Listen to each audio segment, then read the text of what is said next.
ka ende në radhë të saj. Organizimi i gjyqeve publike.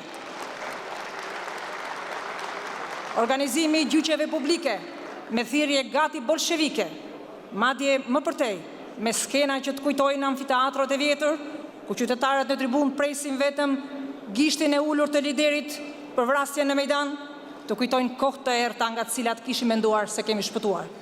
Linçimi ndaj personit, familjarëve, të afërme, nxitjet e rrjeteve sociale nga eksponentë të caktuar të kastës së vjetër të Partisë Demokratike ishin në kufit e antinjerëzores. Nuk ka asgjë për dëshpërimi për fatin e Partisë Demokratike, pasi ata kanë vite që vegjetojnë.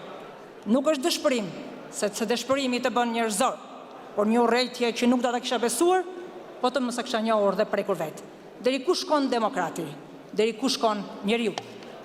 Për ta, Partia Demokratike në pushtet u jep mirazhin e majmërisë, vilat, honoraret e borderove, tenderat, krekosjen, garderobën e shtrenjtë, udhëtimet e superpaguara dhe natyrisht ka nevojë të ecin drejt atij mirazhi, edhe pse ende nuk e kanë kuptuar se kanë kthyer Partinë Demokratike në shkretir qoftë me heshtjen e tyre.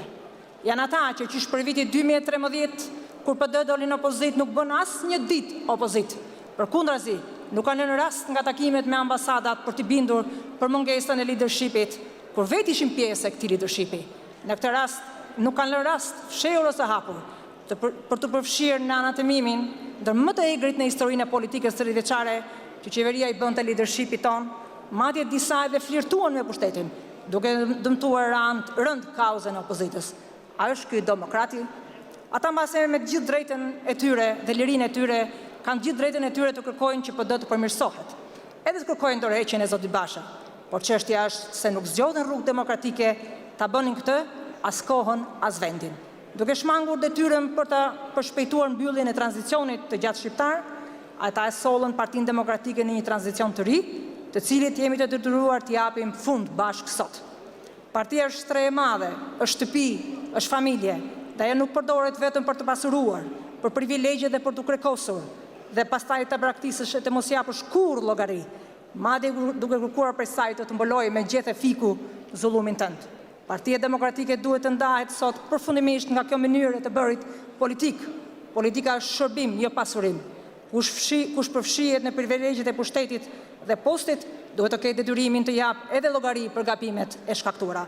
Partia Demokratike duhet të ndahet sot përfundimisht nga amalgama dhe trashëgimia e saj komuniste që ka infektuar prej kohësh aksionet politike për dekomunistizimin e partisë, të politikës, të shtetit dhe shoqërisë shqiptare. Kjo kërkon aksione të shpejta dhe operacione të sakta. Higjienizimi i shoqërisë shqiptare duhet të fillojë nga Partia Demokratike, dhe ky është një akt historik dhe një detyrim i kohës sonë. Krijimi i Aleancës Qytetare për Demokraci do të na bëjë më të mundur ka hapja me shoqërinë shqiptare aq e nevojshme për ne. Një shkrimtare, një mendimtare e madhe ka thënë: po të shohësh me lupë errësirën, edhe më shumë errësirë do të shohësh. Unë njoftoj sot të shohim me lupë dritën, dhe aq më shumë dritë do të shohim dhe të përcjellim. Në fund, faleminderit. Në fund, kam dhe dy fjalë të sinqerta me ju, zoti Basha. Më vjen mirë që ka ardhur një kohë reflektimi edhe në retorikën tuaj, madje pranimin e gabimeve që mund të kenë kushtuar pushtetin demokratë. Komisioni i ndryshimeve statutore që sot shpallim duhet të hap shpejt në projektin e tij për përmirësimin e gjithçkaje për cilën jemi gjykuar dhe i ka nervozuar demokratët.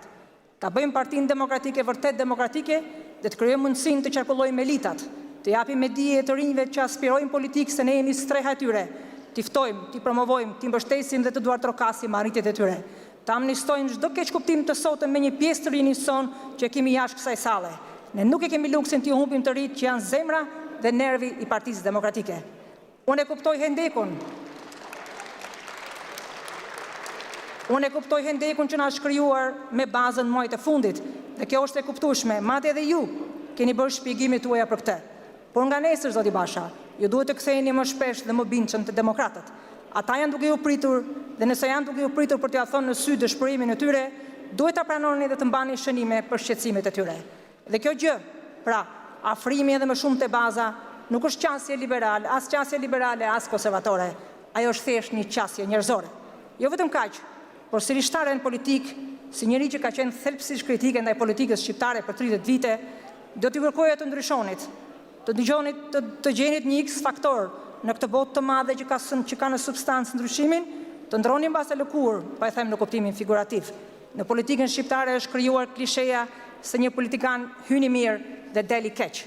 Jepni ju i pari shembullin se në politikën shqiptare mund të hysh edhe për të përmirësuar, të jesh i mirë dhe të mbetesh për jetë i mirë. Fillojeni nga vetja, nga akti i ndarjes me pjesën e errët që politika shqiptare ju ka veshur si tonik. Ja kërkoj publikisht, hiqeni atë tonik ju i pari. Faleminderit.